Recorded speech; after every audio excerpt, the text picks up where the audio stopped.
नमस्कार साथियों, स्वागत है आप सभी का आपके अपने YouTube चैनल सक्सेस वाइज संस्कृतम में। मैं हूं योगेश पांडे और आज हम पढ़ रहे हैं महाकाव्य का लक्षण। जिस प्रकार से आप जानते हैं कि हमारी संस्कृत की प्रत्येक प्रतियोगी परीक्षाओं में महाकाव्य, काव्य अथवा गद्य का लक्षण, पद्य का लक्षण, इस प्रकार से सारे लक्षणों को पूछा जाता है।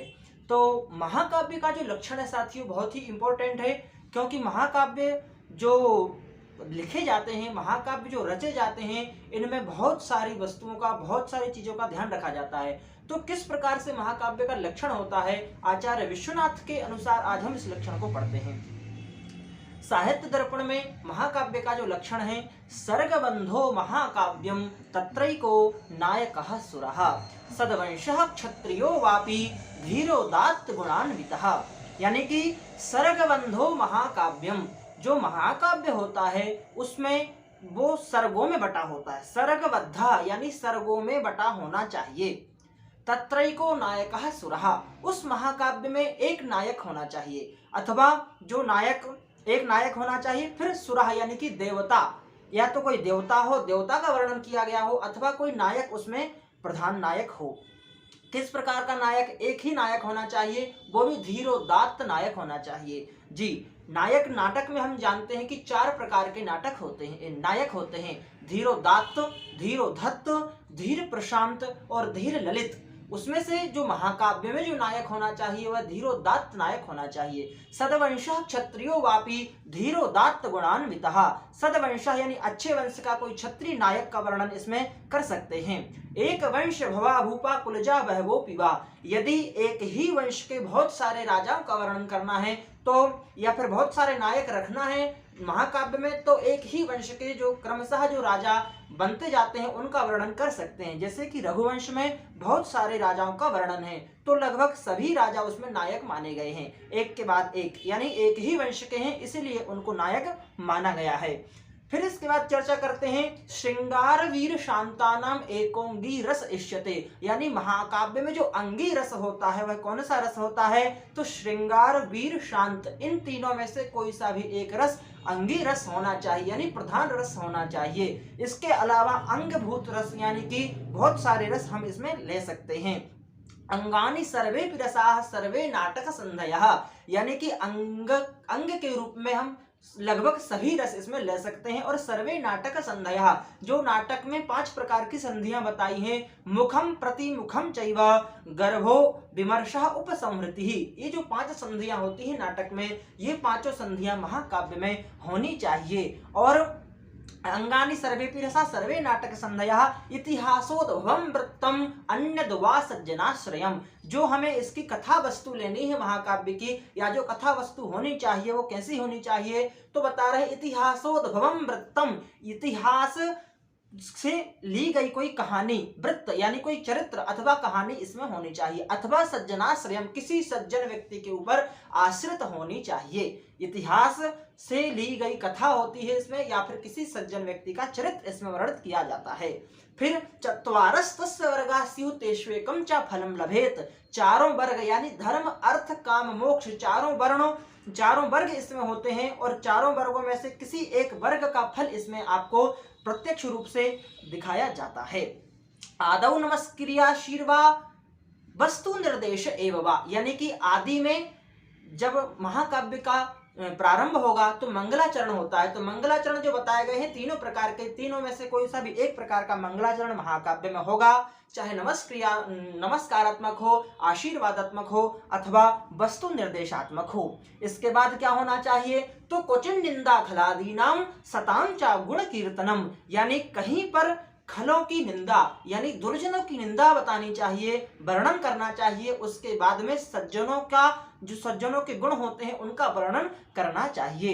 एक वृत्तमयैहि पद्यैहि अवसानेन वृत्तकैहि, एक वृत्तमयैहि पद्यैहि, यानी एक ही छंद के पद्य यानी श्लोक में पूरा एक सर्ग होना चाहिए। ऐसा नहीं कि हर एक सर्ग में आप 10-12 छंद इसमें डाल दें, ऐसा नहीं करना चाहिए। एक वृत्तमय ही पद्य ही अवसानेन वृत्त का ही, जब उस सर्ग का अवसान होगा यानी अंत होगा तब आप वहां पर अन्य वृत्तक यानी कि अन्य छंद आप वहां पर ले सकते हैं। जैसे कृतार्जुनीयम में आप देखेंगे या और भी दूसरे महाकाव्यों में आप देखेंगे पूरे सर्ग में लेकर के एक ही छंद रहेगा, अंतिम वाला जो आपका श्लोक रहेगा, जो पद्य रहेगा, उसमें अन्य छंद रहेगा। यह महाकाव्य का लक्षण आप पढ़ रहे हैं। वीडियो को लाइक और कमेंट जरूर करें, कुछ भी समस्या आती है तो।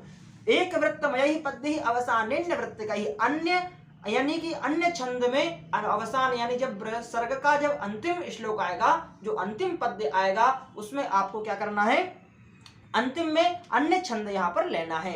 इसके बाद जो सर्ग है वह कैसे होना चाहिए तो बता रहा है, नाति स्वल्पा नाति दीर्घा सर्गाः अष्टाधिका इह, यानी कि इस महाकाव्य में जो भी महाकाव्य आप पढ़ रहे हैं, रच रहे हैं, उस महाकाव्य में 8 से अधिक सर्ग होने चाहिए। न्यूनाति न्यून 8 सर्ग होना चाहिए और प्रत्येक सर्ग ना कोई ज्यादा छोटा, नाति स्वल्पा नाति दीर्घ, ना कोई ज्यादा छोटा ना कोई ज्यादा बड़ा सर्ग इसमें होता है। नाना वृत्तमयः क्वापि सर्गः कश्चन दृश्यते, और नाना वृत्तमय यानी कोई एक जो सर्ग होगा उसमें नाना वृत्त यानी कि बहुत सारे छंद इसमें आप ले सकते हैं, कोई ऐसा एक सर्ग उसमें होगा। फिर बता रहे हैं सर्गान्ते भावी सर्गस्य कथाया सूचनम भवेत, यानी सर्गान्ते भावी सर्गस्य, जब किसी सर्ग का अंत होगा तब आने वाले सर्ग की कथा का सूचना, कथा की सूचना उस सर्ग में जो सर्ग खत्म हो रहा है उस सर्ग में सूचना देना है आने वाले सर्ग की। और किस प्रकार का वर्णन होना चाहिए, क्या क्या वर्णन होना चाहिए महाकाव्य में तो बता रहे हैं आचार्य विश्वनाथ कि संध्या सूर्येन्दु रजनी प्रदोषध्वांत वासराः, यानी संध्या सायंकाल का वर्णन होना चाहिए, सूर्य यानी कि सूर्य भुवन भास्कर का वर्णन होना चाहिए, इंदु यानी चंद्रमा का वर्णन होना चाहिए, फिर रजनी यानी रात्रिकालीन वर्णन होना चाहिए, प्रदोष का वर्णन होना चाहिए, ध्वांतम यानी अंधकार का वर्णन होना चाहिए और बासराह यानी दिन का वर्णन होना चाहिए। फिर प्रातर मध्यान्ह मृगया शैलतुर वन सागराः, यानी कि प्रातःकालीन वर्णन, मध्यान्ह काल का वर्णन, मृगया यानी शिकार का वर्णन होना चाहिए, शैल यानी पर्वतों का वर्णन होना चाहिए, ऋतु का वर्णन, वन का वर्णन और फिर सागरों का वर्णन। यानी ये सारी चीजें जो बता रहे हैं महाकाव्य में कौन कौन सी वस्तु का, कौन कौन से पदार्थ का जो आपको इस संसार में दृष्टिगोचर होते हैं, इनमें से कौन कौन से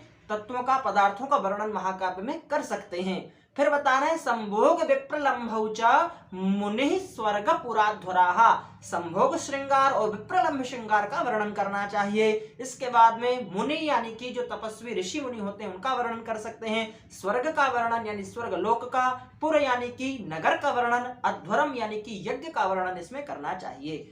वर्णनीय, इसके बाद बता रहे हैं रण प्रयाणो, रण यानी कि युद्ध, प्रयाण यानी कि प्रस्थान करना, जो कोई भी नायक नायिका अथवा प्रस्थान करते हैं उनका वर्णन, उपयम यानी विवाह का वर्णन, मंत्र का वर्णन, पुत्र आदि उत्पत्ति का वर्णन इसमें महाकाव्य में करना चाहिए। वर्णनीय यथा योगम सांगोपांग अमी इह, सांगोपांग यानी इतनी सारी जो चीजें बताई हैं इनका अमी इह यानी इस महाकाव्य में इन सभी का वर्णन होना चाहिए।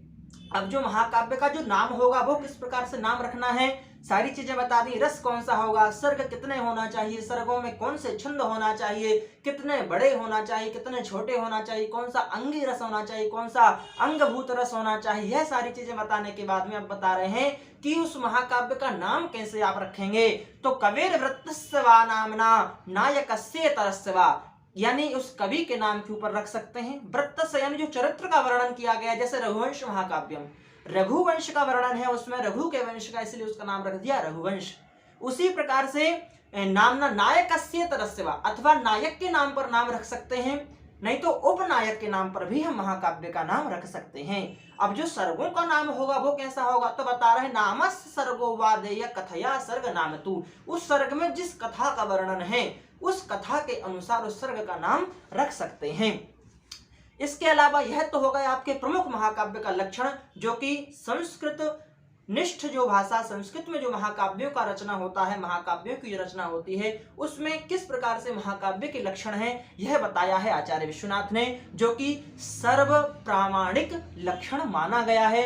हाँ साथियों, यही लक्षण आपसे प्रत्येक संस्कृत की प्रतियोगी परीक्षाओं में पूछा जाता है कि महाकाव्य का लक्षण क्या है, किस प्रकार से महाकाव्य होता है। इसके अलावा बता रहे हैं कि अस्मिन् नार्षे पुनः सर्गा भवन्त्याख्यान संज्ञकाः, यानी कि आर्षे यानी ऋषियों के द्वारा, मुनियों के द्वारा जो लिखा जाता है, जैसे महर्षि व्यास, वेद व्यास ने जो लिखा है महाकाव्य, कौन सा, महाभारत, तो उसमें जो वर्णन होगा वह किसमें होगा, आख्यान में वर्णन होगा। उसके सर्गों को क्या कहा जाएगा, आख्यान कहा जाएगा, आख्यान संज्ञक वह कहलाते हैं। इसके अलावा जो प्राकृतिक भाषा में होते हैं वह आश्वासंज्ञक, जो छंद यानी स्कंधक आदि आदि गलितक आदि, उनको सर्गों का ही नाम उनका बदल दिया जाता है जो प्राकृतिक भाषा में होते हैं।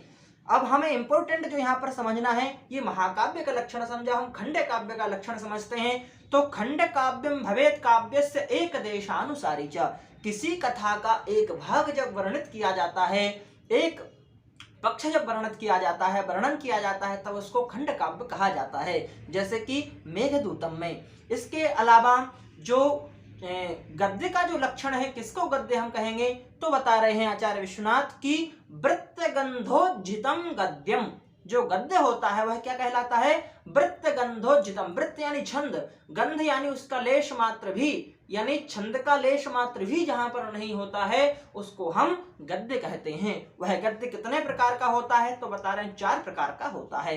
मुक्तकम वृत्तगंधी चा, यानी मुक्तक जिसमें बिल्कुल भी छंद नहीं होगा वह मुक्तक गद्य कहलाता है। फिर वृत्तगंधी जिसमें थोड़ा सा लेश मात्र का छंद उपयोग किया जाता है वह वृत्तगंधी नामक गद्य होता है। फिर उली उत्कलिका प्रायम चूर्णकम च चतुर्विधम, उत्कलिका प्रायम यानी अत्यधिक समास जो हो जिसमें होता है वह उत्कलिका प्राय कहलाता है। और चूर्णकम, चौथा चूर्णक नामक जो एक गद्य का भेद होता है। इस प्रकार से गद्य और महाकाव्य का लक्षण हमने समझा, और इसी प्रकार से छोटी छोटी चीजों के जो लक्षण हैं, महाकाव्य, नाटक, गद्य, पद्य आदि, और कौन से आचार्य ने काव्य का क्या लक्षण बताया, क्या परिभाषा बता दी है, इन सारी चीजों के भी वीडियो इस YouTube चैनल पर उपलब्ध हैं, तो आप देखिए। और इस वीडियो को, यह वीडियो आपको कैसा लगा कमेंट करके अवश्य बताइए, लाइक करिए, शेयर करिए। बहुत बहुत धन्यवाद वीडियो देखने के लिए।